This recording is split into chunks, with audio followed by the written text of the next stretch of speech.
এই ডোনাল্ড ট্রাম্পকে আমরা প্রথম দিন থেকেই বলেছিলাম যে ডোনাল্ড ট্রাম্প হচ্ছে আসলে ফ্যাসিস্ট, একটা অন্যতম ফ্যাসিস্ট নেতা, মানে যেটা আমেরিকার নির্বাচনের ক্ষেত্রে আমরা দেখেছি।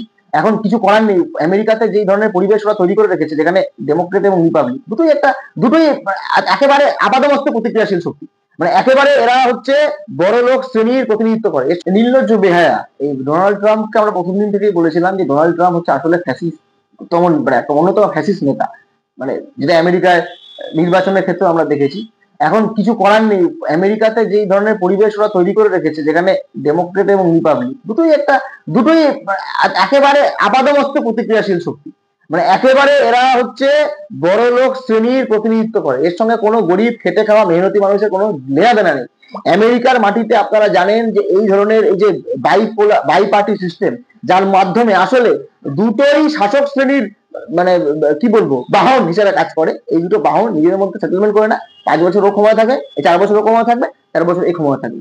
এই রিপাবলিকান ডেমোক্রেটদের এই যে ডুয়ার যে অ্যাপ্রোচ, এর বাইরে যতদিন না আমেরিকা বেরোতে পারবে, আমেরিকার কোনো উন্নয়ন হয়। আমেরিকা এখন মানুষ বলতে পারে যে আপনি ভারতের কাছে বড় বড় কথা বলছেন। আরে আমেরিকার স্বাধীনতা পেয়েছে 1783-84 সালে। সেই আমেরিকার 100 বছর পর একটা আমেরিকার গৃহযুদ্ধ হয়, যে দাসত্ব থাকবে কি থাকবে না, স্লেভ সিস্টেম থাকবে কি থাকবে না, সেই আমেরিকা আর ভারতবর্ষ বা অন্য দেশে আমাদের একাধিক বলার অধিকার আছে, আমরা বলবো, কারণ আমরা পৃথিবীর বৃহত্তম গণতন্ত্র। হতে পারে আমাদের এখানে একাধিক রাজনৈতিক দলের একাধিক মতামত আছে, এখানে বাম আছে, ডান আছে, মধ্যপন্থী দল আছে, চরম বাম আছে, চরম ডান আছে, কিন্তু আমাদের এখানে গণতন্ত্র আছে, আমাদের এখানে মাল্টিপল পার্টি সিস্টেম আছে। মানে মাল্টি পার্টি সিস্টেম মানে কি, বিভিন্ন ধরনের মানুষ, বিভিন্ন ধরনের ভাবনা, তারা নিজের রাজনৈতিক দল তৈরি করতে পারে, নির্বাচনে লড়তে পারে। তাদের এই যে পরিবেশ, এই পরিবেশটা আমেরিকাতে নেই। আমেরিকাতে যেই গণতন্ত্রটা আছে পুরো লোক দেখানো গণতন্ত্র। এবং আপনি যেটা বললেন যে প্রশ্ন, যে সিটিজেনশিপ বিক্রি হবে, মানে এটা কি খেলনা নাকি? সিটিজেনশিপ একটা দেশের নাগরিকত্ব কতটা গুরুত্বপূর্ণ একটা বিষয়। তার মানে আসলে কি, যার পয়সা থাকবে সে আমেরিকা থাকতে পারবে, আর যার থাকবে না, সে যদি আমেরিকার জন্যও থাকে, সে আমেরিকার সিটিজেন হবে কি হবে, এটা নিয়ে সংশয় তৈরি হতে পারে। কিন্তু আমরা দেখলাম ভারতীয়দের আগে যেটা ভারতীয়দের বিশেষ করে হাতে পায়ে আটকড়া পরিয়ে শিকলে বেঁধে ভারতবর্ষে পাঠানো হচ্ছে, এই ঘটনাকে কেন্দ্র করে কিন্তু মোদী কিন্তু একদম নিরুত্তর। হ্যাঁ, তো মোদী কি করে বলবে?